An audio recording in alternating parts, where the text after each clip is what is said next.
এবার অপহরণের অভিযোগে গ্রেফতার বারাসাত পুরসভার ২ নম্বর ওয়ার্ডের তৃণমূল কাউন্সিলর মিলন সর্দার। বারাসাতে তাকে গতকাল রাতে বাড়ি থেকে গ্রেফতার করে সিআইডি। আজ তাকে আদালতে পেশ করা হবে।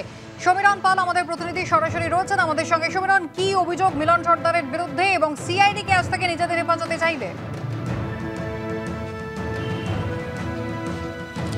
একেবারে কুসুমিতা, সিআইডি আজকে ব্যারাকপুর মহকুমা আদালতে বারাসাত পুরসভার ২ নম্বর ওয়ার্ডের তৃণমূল কাউন্সিলর মিলন সর্দারকে ১৪ দিনের নিজেদের হেফাজতে চেয়ে আবেদন জানাবে। কেন আবেদন জানাবে? এর আগে গাড়ির চালক সহ মোট ৭ জনকে গ্রেপ্তার করা হয়েছিল এবং তাদেরকে জিজ্ঞাসাবাদ করে যেটা জানা গেছে যে এই যে ত্রিপুরার যে ব্যবসায়ী যাকে অপহরণ করা হয়েছিল এবং শুধু তাই না ২ কোটি টাকারও বেশি মুক্তিপণ চাওয়া হয়েছিল, সেই ঘটনার অন্যতম প্রধান অভিযুক্ত এবং চক্রান্তকারী হচ্ছে মিলন সর্দার। এবং মিলন সর্দারই অন্যান্য অপহরণকারীদেরকে আশ্বাস দিয়েছিল যেহেতু তিনি শাসক দলের কাউন্সিলর, তিনি পুলিশের ব্যাপারটা বুঝে নেবেন।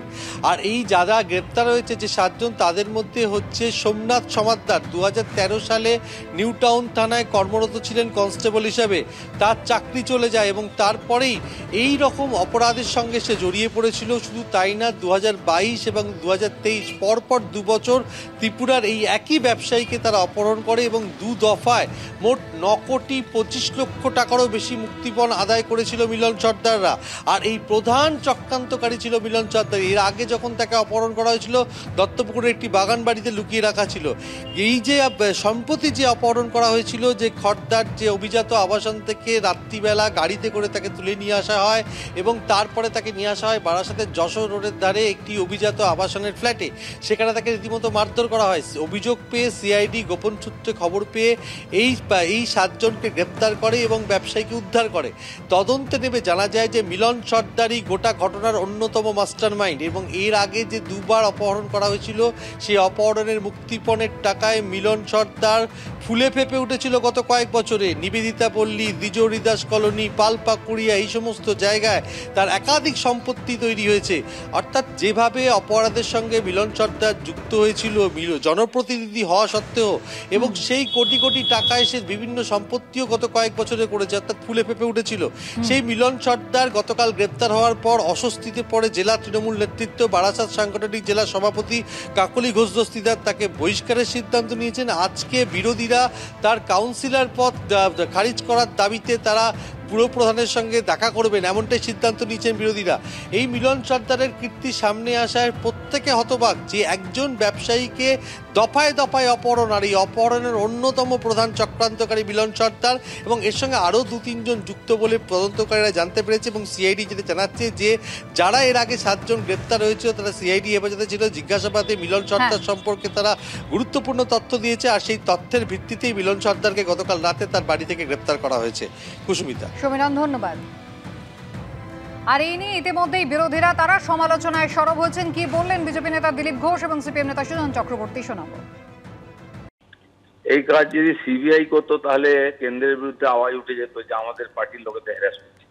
আমি আগেই বলছি যে বেশিরভাগ সমাজ বিরোধী টাইপের লোকেরা, এরা সব টিএমসির নেতা, মন্ত্রী, জনপ্রতিনিধি হয়ে গেছে এবং সেই পার্টির ঝান্ডাটা কাজে লাগিয়ে তারা সেই কাজ অপকর্ম চালিয়ে যাচ্ছে।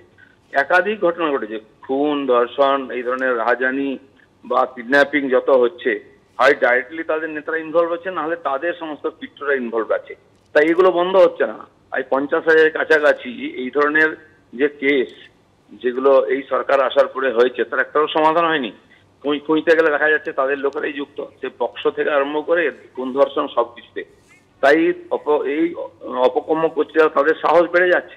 কারণ মমতা ব্যানার্জি বা তার সরকার বারবার তাদের বাঁচাবার চেষ্টা করছে, তার চূড়ান্ত পর্যায়ে আজকে আর্জি করে হয়ে গেছে। রক্ষক কিন্তু এ রাজ্যে ভক্ষক, দগদগে ঘায়ের মতন চেহারা আমাদের সমাজ জীবনের প্রতিটি ক্ষেত্রে স্পষ্ট। শিক্ষা, স্বাস্থ্য সহ ট্রেড সিন্ডিকেট সর্বত্র। যত বড় অপরাধী হবে তত বড় তৃণমূলের নেতা, যত বড় বেআইনি সম্পদ তত বড় তৃণমূলের নেতা। এটাই তো পশ্চিমবাংলায় চলছে।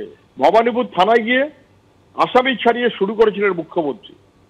ডক্টর গড়াইকে যেভাবে ৫ মিনিটের মধ্যে শাস্তি দিলেন, ডাক্তার অরুণ সিংকে যেভাবে বদলি শাস্তি দিয়েছেন, শুরু করেছিলেন মুখ্যমন্ত্রী। ফলে এটা ক্রমশ তলায় নেমেছে। নেতা মানে একটা বাংলো থাকবে না, দুর্নীতি থাকবে না, টাকার কারবার থাকবে না, খুশি মতন চলা থাকবে না, দাপট থাকবে না।